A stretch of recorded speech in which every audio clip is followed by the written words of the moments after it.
नमस्कार प्यारे बच्चों, कल्पना कीजिए कि हर रोज सुबह तुम्हारे पास लक्ष्मी की कृपा से 30 करोड़ रुपए की वर्षा हो।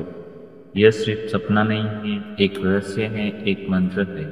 जिसे अगर तुमने सिर्फ एक बार सुन लिया तो महादेव और माता लक्ष्मी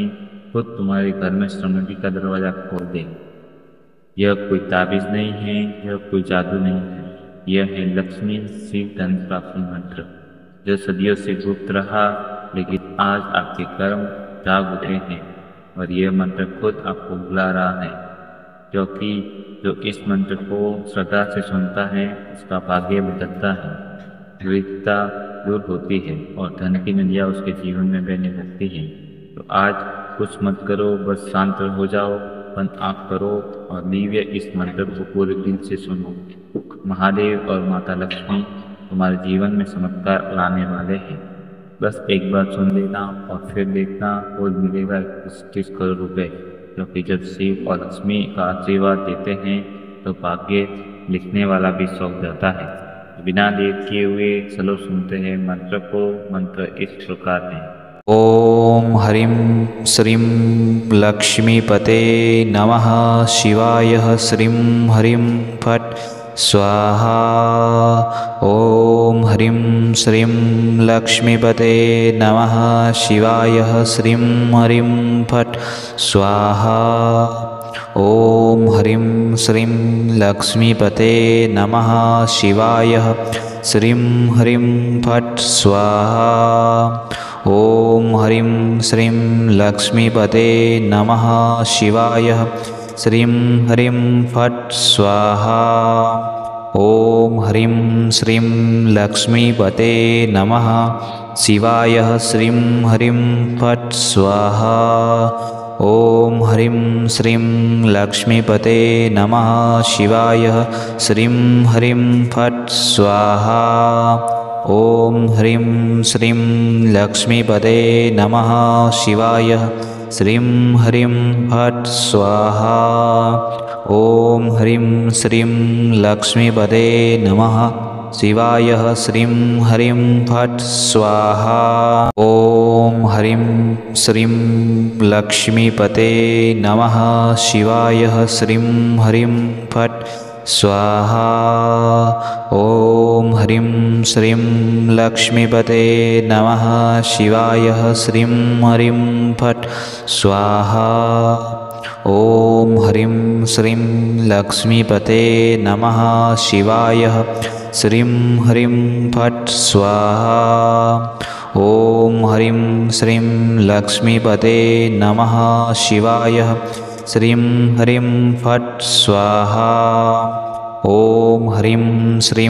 लक्ष्मीपते नमः शिवाय श्रीं ह्रीं फट् स्वाहा। ओम ह्रीं श्रीं लक्ष्मीपते नमः शिवाय श्रीं ह्रीं फट् स्वाहा। ओम ह्रीं श्रीं लक्ष्मीपते नमः शिवाय श्रीं ह्रीं फट् स्वाहा। ओम ह्रीं श्रीं लक्ष्मीपते नमः शिवाय श्रीं ह्रीं फट् स्वाहा। ओम ह्रीं श्रीं लक्ष्मीपते नमः शिवाय श्रीं ह्रीं फट् स्वाहा। ओम ह्रीं श्रीं लक्ष्मीपते नमः शिवाय श्रीं ह्रीं फट् स्वाहा। ओम ह्रीं श्रीं लक्ष्मीपते नमः शिवाय श्रीं ह्रीं फट् स्वाहा। ओम ह्रीं श्रीं लक्ष्मीपते नमः शिवाय श्रीं ह्रीं फट् स्वाहा। ओम ह्रीं श्रीं लक्ष्मीपते नमः शिवाय श्रीं ह्रीं फट् स्वाहा। ओम ह्रीं श्रीं लक्ष्मीपते नमः शिवाय श्रीं ह्रीं फट् स्वाहा। ओम ह्रीं श्रीं लक्ष्मीपते नमः शिवाय श्रीं ह्रीं फट् स्वाहा। ओम ह्रीं श्रीं लक्ष्मीपते नमः शिवाय श्रीं ह्रीं फट् स्वाहा। ओम ॐ हरिं श्रीं लक्ष्मीपते नमः शिवाय श्रीं हरिं फट् स्वाहा ॐ हरिं श्रीं लक्ष्मीपते नमः शिवाय श्रीं हरिं फट् स्वाहा ॐ हरिं श्रीं लक्ष्मीपते नमः शिवाय श्रीं हरिं फट् स्वाहा ॐ हरिं श्रीं लक्ष्मीपते नमः शिवाय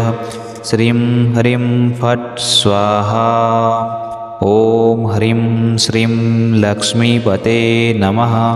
शिवाय श्रीं हरिं फट् स्वाहा ॐ हरिं श्रीं लक्ष्मीपते नमः शिवाय श्रीं हरिं फट् स्वाहा ॐ हरिं श्रीं लक्ष्मीपते नमः शिवाय श्रीं हरिं फट् स्वाहा ॐ हरिं श्रीं लक्ष्मीपते नमः शिवाय श्रीं हरिं फट् स्वाहा ॐ हरिं श्रीं लक्ष्मीपते नमः शिवाय श्रीं हरिं फट् स्वाहा ॐ हरिं श्रीं लक्ष्मीपते नमः शिवाय श्रीं हरिं फट् स्वाहा ॐ हरिं श्रीं लक्ष्मीपते नमः शिवाय श्रीं हरिं फट् स्वाहा ॐ हरिं श्रीं लक्ष्मीपते नमः शिवाय श्रीं हरिं फट् स्वाहा ॐ हरिं श्रीं लक्ष्मीपते नमः शिवाय श्रीं हरिं फट् स्वाहा ॐ हरिं श्रीं लक्ष्मीपते नमः शिवाय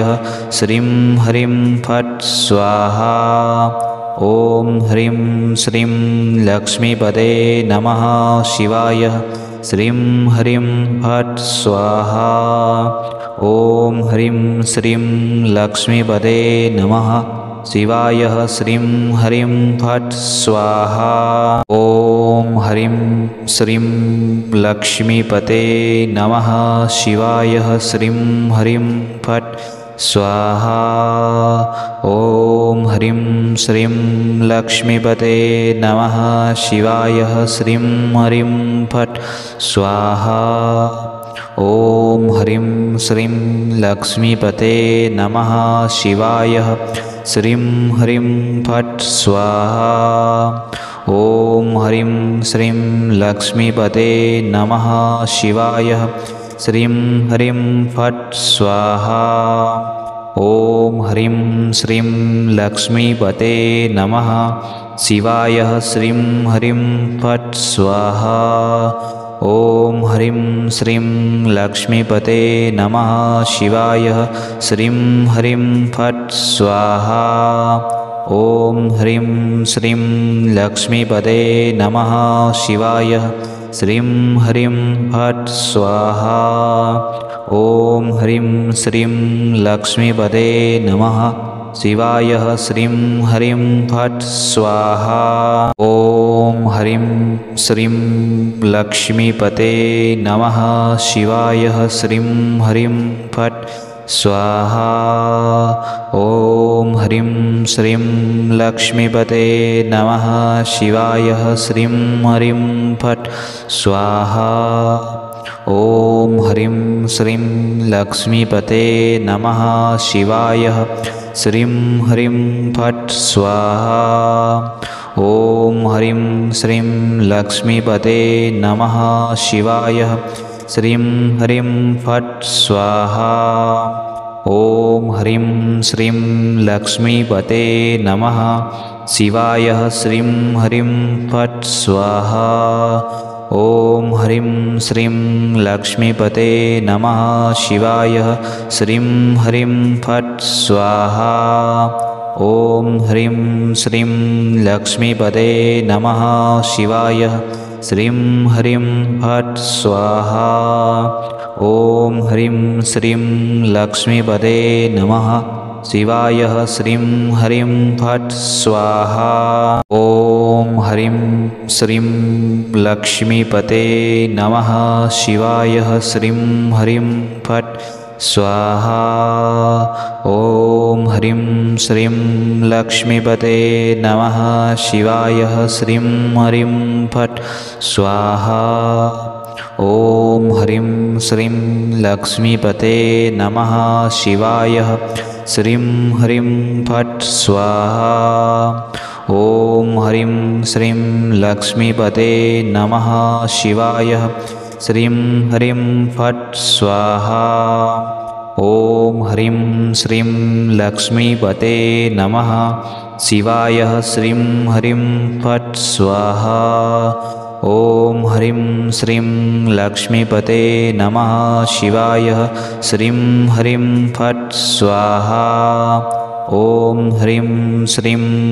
श्रीं लक्ष्मीपते नमः शिवाय श्रीं ह्रीं फट् स्वाहा ॐ ह्रीं श्रीं लक्ष्मीपते नमः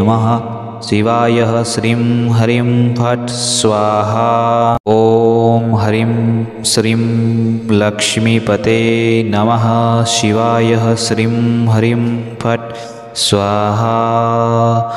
ॐ ह्रीं श्रीं लक्ष्मीपते नमः शिवाय श्रीं ह्रीं फट् स्वाहा ॐ ह्रीं श्रीं लक्ष्मीपते नमः शिवाय श्रीं ह्रीं फट् स्वाहा ॐ ह्रीं श्रीं लक्ष्मीपते नमः शिवाय श्रीं ह्रीं फट् स्वाहा ॐ ह्रीं श्रीं लक्ष्मीपते नमः शिवाय श्रीं ह्रीं फट् स्वाहा ॐ ह्रीं श्रीं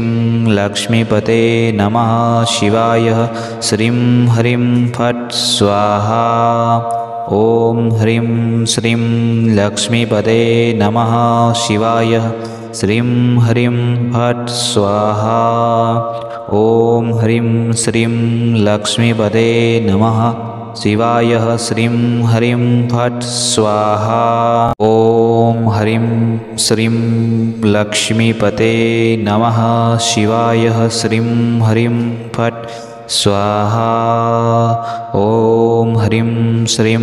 लक्ष्मीपते नमः शिवाय श्रीं ह्रीं फट् स्वाहा ॐ ह्रीं श्रीं लक्ष्मीपते नमः शिवाय श्रीं ह्रीं फट् स्वाहा ॐ ह्रीं श्रीं लक्ष्मीपते नमः शिवाय श्रीं ह्रीं फट् स्वाहा ॐ ह्रीं श्रीं लक्ष्मीपते नमः शिवाय श्रीं ह्रीं फट् स्वाहा ॐ ह्रीं श्रीं लक्ष्मीपते नमः शिवाय श्रीं ह्रीं फट् स्वाहा ॐ ह्रीं श्रीं लक्ष्मीपते नमः शिवाय श्रीं ह्रीं फट् स्वाहा ॐ ह्रीं श्रीं लक्ष्मीपते नमः शिवाय श्रीं ह्रीं फट् स्वाहा ॐ ह्रीं श्रीं लक्ष्मीपते नमः शिवाय श्रीं ह्रीं फट् स्वाहा ॐ ह्रीं श्रीं लक्ष्मीपते नमः शिवाय श्रीं ह्रीं फट् स्वाहा ॐ ह्रीं श्रीं लक्ष्मीपते नमः शिवाय श्रीं ह्रीं फट् स्वाहा ॐ ह्रीं श्रीं लक्ष्मीपते नमः शिवाय श्रीं ह्रीं फट् स्वाहा ॐ ह्रीं श्रीं लक्ष्मीपते नमः शिवाय श्रीं ह्रीं फट् स्वाहा ॐ ह्रीं श्रीं लक्ष्मीपते नमः शिवाय श्रीं ह्रीं फट् स्वाहा ॐ ह्रीं श्रीं लक्ष्मीपते नमः शिवाय श्रीं ह्रीं फट् स्वाहा ॐ ह्रीं श्रीं लक्ष्मीपते नमः शिवाय श्रीं ह्रीं फट् स्वाहा ॐ ह्रीं श्रीं लक्ष्मीपते नमः शिवाय श्रीं ह्रीं फट् स्वाहा ॐ ह्रीं श्रीं लक्ष्मीपते नमः शिवाय श्रीं हरिं फट् स्वाहा ॐ ह्रीं श्रीं लक्ष्मीपते नमः शिवाय श्रीं हरिं फट् स्वाहा ॐ ह्रीं श्रीं लक्ष्मीपते नमः शिवाय श्रीं हरिं फट् स्वाहा ॐ ह्रीं श्रीं लक्ष्मीपते नमः शिवाय श्रीं हरिं फट् स्वाहा ॐ ह्रीं श्रीं लक्ष्मीपते नमः शिवाय श्रीं हरिं फट् स्वाहा ॐ ह्रीं श्रीं लक्ष्मीपते नमः शिवाय श्रीं हरिं फट् स्वाहा ॐ ह्रीं श्रीं लक्ष्मीपते नमः शिवाय श्रीं हरिं फट् स्वाहा ॐ ह्रीं श्रीं लक्ष्मीपते नमः शिवाय श्रीं हरिं फट् स्वाहा ॐ ह्रीं श्रीं लक्ष्मीपते नमः शिवाय श्रीं हरिं फट् स्वाहा ॐ ह्रीं श्रीं लक्ष्मीपते नमः शिवाय श्रीं हरिं फट् स्वाहा ॐ ह्रीं श्रीं लक्ष्मीपते नमः शिवाय श्रीं हरिं फट् स्वाहा ॐ ह्रीं श्रीं लक्ष्मीपते नमः शिवाय श्रीं हरिं फट् स्वाहा ॐ ह्रीं श्रीं लक्ष्मीपते नमः शिवाय श्रीं हरिं फट् स्वाहा ॐ ह्रीं श्रीं लक्ष्मीपते नमः शिवाय श्रीं हरिं फट् स्वाहा ॐ ह्रीं श्रीं लक्ष्मीपते नमः शिवाय श्रीं हरिं फट् स्वाहा ॐ ह्रीं श्रीं लक्ष्मीपते नमः शिवाय श्रीं हरिं फट् स्वाहा ॐ ह्रीं श्रीं लक्ष्मीपते नमः शिवाय श्रीं हरिं फट् स्वाहा ॐ ह्रीं श्रीं लक्ष्मीपते नमः शिवाय श्रीं हरिं फट् स्वाहा ॐ ह्रीं श्रीं लक्ष्मीपते नमः शिवाय श्रीं हरिं फट् स्वाहा ॐ ह्रीं श्रीं लक्ष्मीपते नमः शिवाय श्रीं हरिं फट् स्वाहा ॐ ह्रीं श्रीं लक्ष्मीपते नमः शिवाय श्रीं हरिं फट् स्वाहा ॐ ह्रीं श्रीं लक्ष्मीपते नमः शिवाय श्रीं हरिं फट् स्वाहा ॐ ह्रीं श्रीं लक्ष्मीपते नमः शिवाय श्रीं हरिं फट् स्वाहा ॐ ह्रीं श्रीं लक्ष्मीपते नमः शिवाय श्रीं हरिं फट् स्वाहा ॐ ह्रीं श्रीं लक्ष्मीपते नमः शिवाय श्रीं हरिं फट् स्वाहा ॐ ह्रीं श्रीं